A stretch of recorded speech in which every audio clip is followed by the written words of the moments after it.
जब ईश्वर ने इस सृष्टि की रचना की थी तो 5 तत्वों से प्रकृति का निर्माण हुआ। उसी के अनुसार मानव का निर्माण किया, जो एक अद्भुत रचना है। इस अद्भुत रचना को बना करके उनके मन में एक खुशी सी महसूस हुई। देवता लोगों ने भी सोचा कि वास्तव में एक अद्भुत चीज है। पहले जैसे आप उपनिषद में देख सकते हैं, जैसे पहले घोड़ा लाए, गाय लाए, इस प्रकार के पशु सामने लाए, लेकिन देवताओं को ये चीज पसंद नहीं थी। लेकिन जब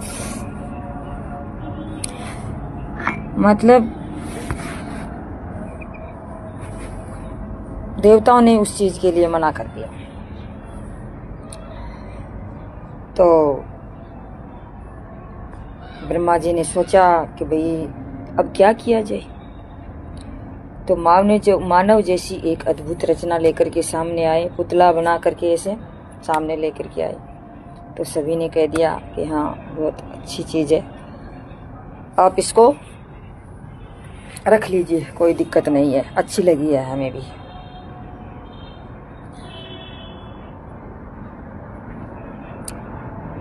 लेकिन यही अद्भुत रचना अपने रिलेशनशिप, अपनी मित्रता, अपने जो भी हमारा आसपास का जो भी हमारा कुछ भी है जिसको हम अपना मानते हैं, वे इस चीज को, बहुत से लोग तो इस चीज को समझते ही नहीं है, और बहुत से लोग समझते हैं तो पूर्ण रूप से नहीं समझ पाते हैं, तो वैसे छोड़ देते हैं। और कुछ समझते हैं, वो अपने रिश्ते, नाते, मित्रता इनको निभाते भी। और इसमें सबसे बड़ी चीज हमारे रिश्तों में, नातों में, मित्रता में क्या होता है? सबसे बड़ी चीज होती है प्रेम। तो प्रेम हर व्यक्ति की बस की बात नहीं है। कुछ टाइम के लिए प्रेम कर लेते हैं, लेकिन जब ऊब जाते हैं तो उससे परेशान हो जाते हैं, और सभी हो जाते हैं, प्राय हो ही जाते हैं। तो फिर उसमें वो मिठास नहीं रहती, तो उस के अंदर कड़वाहट आ ही जाती है। वो एक अपनी समझ का फेर है, हमारी समझ की बात है कि ये कड़वाहट क्यों आती है। ये कड़वाहट इसलिए आती है कि हम इस चीज को, जो चीज है, इस चीज को पूर्ण रूप से नहीं समझ पाते ये चीज है क्या।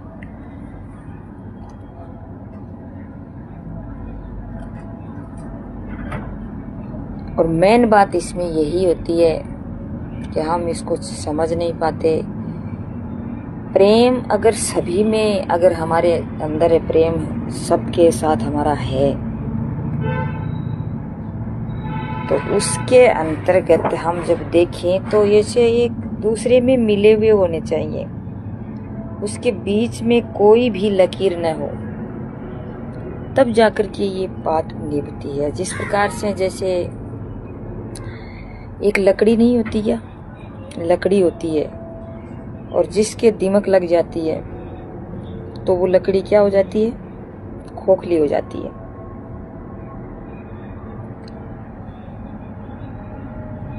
और खोखली होती वो क्या है, एकदम से खत्म हो जाती है। वैसे ही जब हमारे रिश्ते, नाते, मित्रता, इन सभी के बीच में जब ईगो हर्ट करने लग जाता है, मैं की भावना के मैं, तब वो रिश्ते, नाते, मित्रता सब खोखली हो जाती है।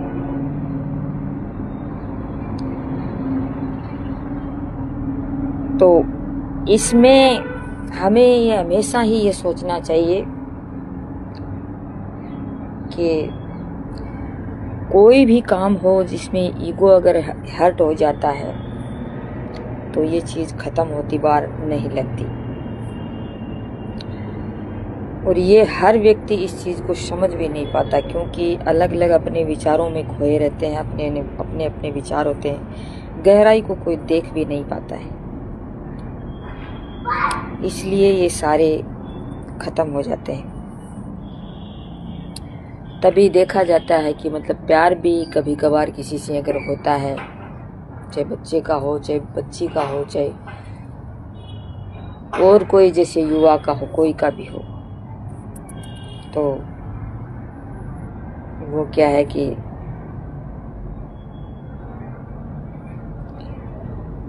ईगो हर्ट होने से धीरे धीरे वो खत्म हो जाता है।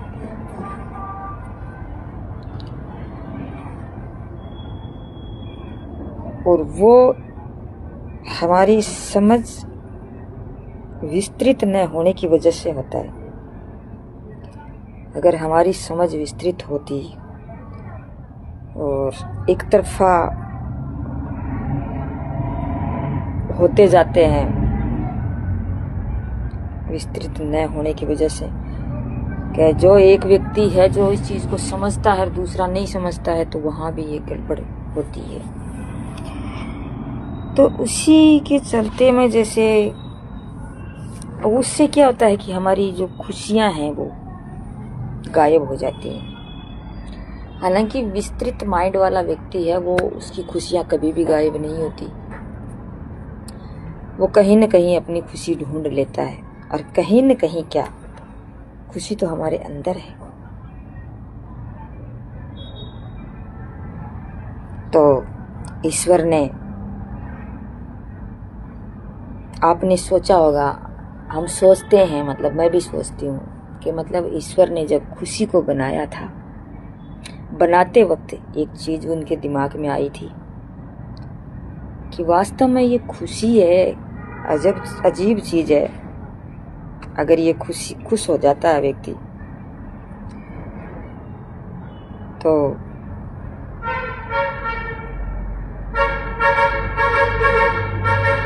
कितना मतलब प्रसन्न रहता है, कितना खुश रहता है। और अगर खुशी नहीं मिलती है तो दुखी हो जाता है। तो क्यों न इस खुशी को कहाँ रखा जाए? तो किसी व्यक्ति ने कहा डेजर्ट में रखी जाए, किसी ने कहा पार्क में रखी जाए, किसी ने कहा रेगिस्तान में रखी जाए, किसी ने कहा आसमान में रखी जाए, किसी ने कहा धरती पे रखी जाए। अलग अलग लोगों ने अपने अपने विचार व्यक्त किए, लेकिन ब्रह्मा जी ने सोचा कि ये खुशी डेजर्ट में रख देंगे, रेगिस्तान में रख देंगे, आकाश में रख देंगे, धरती में रख देंगे, पाताल में रख देंगे, कहीं भी रख देंगे, लेकिन इस खुशी को ढूंढने के लिए लाख प्रकार की झूठ इकट्ठी करके, झूठ बोल करके, पैसे इकट्ठे करके, झूठ बोल के, और वो क्या करेगा, बहुत सारे खुशी को ढूंढने के लिए बहुत सारे धन इकट्ठा करेगा, न मालूम कितनी आत्माओं को दुखी करेगा, और आखिर वहां जाकर के वो खुशी ले ही आएगा। पैसों के आधार पर वो खरीद के लेके आएगा। लेकिन ईश्वर भी, ब्रह्मा जी भी बड़े चालाक थे, तो उन्होंने सोचा कि बेटा इतने जल्दी खुशी तुझे नहीं देने वाला मैं, खुशी बहुत बड़ी चीज है, तो तुम्हें देने वाला नहीं हूँ। लेकिन बड़ा नालायक है आदमी, मानव जाति बड़ी नालायक है। पैसे से अगर खुशी मिलती तो वो कहीं से लेकर के आ जाता, और सबको मतलब मतलब दुखी करके, प्रताड़ित करके, कैसे भी करके, पैसे झड़प के, कैसे भी करके धन इकट्ठा करके खुशी को ले आते। लेकिन ब्रह्मा जी बड़े चालाक थे, धन से खुशी नहीं मिलने वाली साहब, नहीं देने वाला। तो उन्होंने क्या सोचा, खुशी को एक ऐसी जगह पर रखा। उसने पहले तो सोचा कि मैं खुशी को ऐसी जगह पर रखूंगा तो जहां व्यक्ति ढूंढ नहीं पाएगा। तो लोग उत्सुक हो गए कि भाई कहाँ रखोगे, कहाँ रखोगे, बताओ, जल्दी से बताओ हमें, हम ले आएंगे उसको। तो नहीं बताया। लेकिन फिर क्या उसने क्या किया, उस खुशी को सारे आदमी के अंदर ही रख दिया। अंदर रखने से क्या हुआ, अब अंदर साला ढूंढेगा ही नहीं कभी। खुशी बाहर ढूंढता फिरेगा, मित्रता में ढूंढता फिरेगा, दोस्तों में ढूंढता फिरेगा, रिलेशनशिप में ढूंढता पड़ेगा, लुगाई आदमी में ढूंढता फिरेगा, आदमी लुगाई में ढूंढता फिरेगा। और रिश्ते नाते हैं वो इधर उस अपने अपने अलग अलग रिश्तों में खुशी ढूंढता फिरेगा। कभी कहाँ हंसेगा, कभी कहाँ खिलेगा और दिखाता रहेगा। आज का मानव को देखा है आपने, अंदर से रो रहा है, अंदर से अशांति है, अंदर से नींद नहीं आती है, अंदर से भूख नहीं है, अंदर से प्यास नहीं लगती है, अंदर से निष्कासन क्रिया सही नहीं है। लेकिन बाहर जमाने को क्या दिखाना पड़ता है, हंस करके दिखाना पड़ता है। ये बात है। तो ये हमारे ऐसे कर्मों के ही नतीजे हैं। जैसे मैंने सुबह वीडियो डाला था, हम कर्म ही ऐसे कर रहे हैं, ये कर्मों का नतीजा है। और ईश्वर ने भी हमारे अंदर खुशी ऐसी जगह छोड़ी है जो अपन ढूंढ नहीं पाते। तो ईश्वर ने क्या किया, ब्रह्मा जी ने क्या किया, अपने अंदर ही खुशी डाल दी, तो जाके साले कभी ढूंढ ही नहीं पाएंगे। तो इसलिए ये है कि मतलब एक खुशी है वो अपने अंदर है, बाहर नहीं है। इसको अंदर टंटोलो, अंदर टंटोलोगे, कैसे टंटोलोगे? अगर आपको ये कह दे कि आप लाडू से बना करके, लाडू सा बना के, अगर लाडू बना करके और खुशी को अंदर रख देते ईश्वर और कह देते ये लाडू पड़ा है, ये लेके, तो अंदर से भी लिखा है तो चीरा फाड़ी करके साड़ा उसको लाडू को बाहर निकाल के ले आता है कि हाँ खुशी चाहिए मुझे तो। लेकिन ऐसे नहीं मिलती साहब, बहुत जबेड़े खाने पड़ते हैं खुशी के लिए। एकदम निष्फिकर, किसी के प्रति कोई भी दुर्भावना नहीं, अकुशल और ने अकृष्ण और अशुक्ल, निष्काम कर्म करो।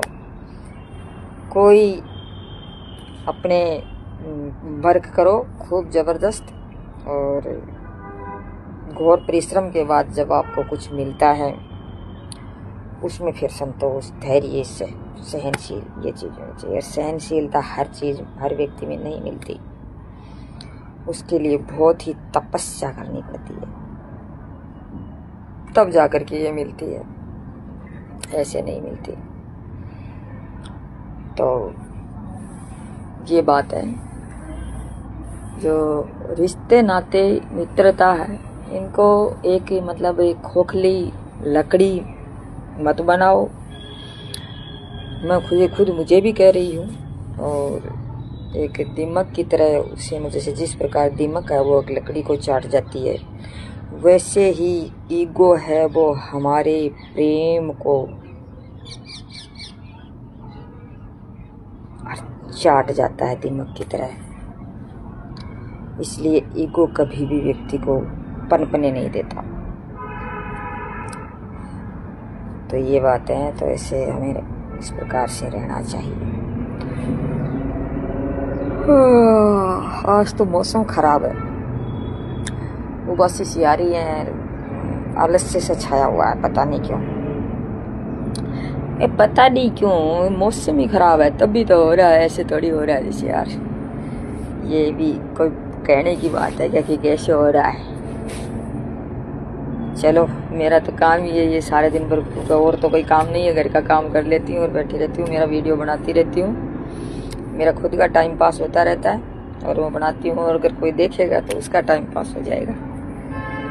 लेकिन हमें कौन देखता है भाई, हमें तो मतलब क्या है कि हम तो हर व्यक्ति के यहाँ छुरी सी लगाते हैं ना, तब हमें कौन देखे।